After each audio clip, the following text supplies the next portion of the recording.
All right, here's part 2 of rule number 2. So we're looking at example 3. We have 2 to the 9 times x to the 11 times y to the 7 divided by 2 to the power of 3, x to the power of 8, y to the power of 4. So what we're going to do is we have division of powers. When we have that, we subtract the exponents. Always subtract the always subtract the smaller from the larger. Put the answer where the largest power was. Okay, so we have 2 to the 9 divided by 2 to the 3, so it's 2 to the 9 minus 3. Okay, just like that. And 11 is bigger than 8, so the answer goes to where the 11 is, which is on the top in the numerator. So we have x to the 11 take away 8. And here the 7 is bigger than the 4, so we're going to get y to the 7 take away 4. Okay, which is going to give us 2 to the 6. 11 take away 8 is 3, and 7 take away 4 is 3. So we have 2 to the 6, x to the 3 times y to the 3. And that's it for example 3. And let's move on to example 4. Okay.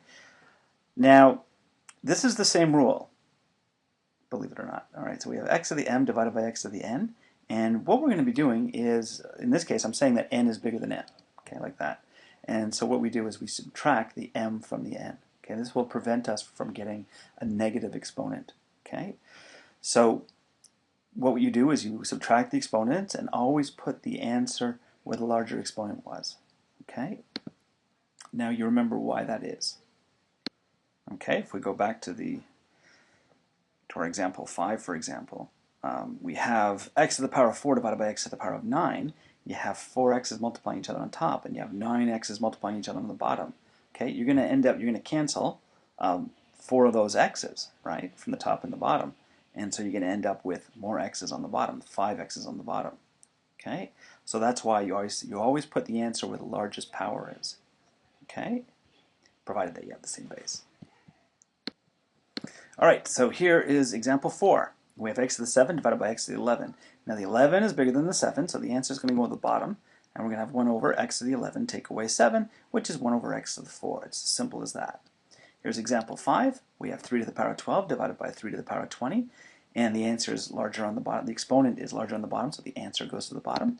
And it's going to be 3 to the 20 take away 12, which is 1 over 3 to the power of 8. Example 6, we have 2 to the 3, x to the 4, y to the 9 divided by 2 to the 7 times x to the 12 times y to the 5. Now this is a bit of a mixed bag because on the bottom we have a larger power with the 2's. With the x's, we have a larger exponent on the bottom. With the y's, however, notice we have a larger exponent on the top. Okay, so we're just going to put the answer where the larger exponent is in each case. Okay, for the 2's, the answer is going to go to the bottom, so we're going to have 2 to the 7 minus 3 on the bottom. For the x's, the answer is going to go to the bottom, so it's going to be x to the 12 minus 4. For the y's, the answer is going to go to the top. It's going to be y to the 9 minus 5. Okay, which is going to give us y to the power of 4 divided by 2 to the power of 4, x to the power of 8.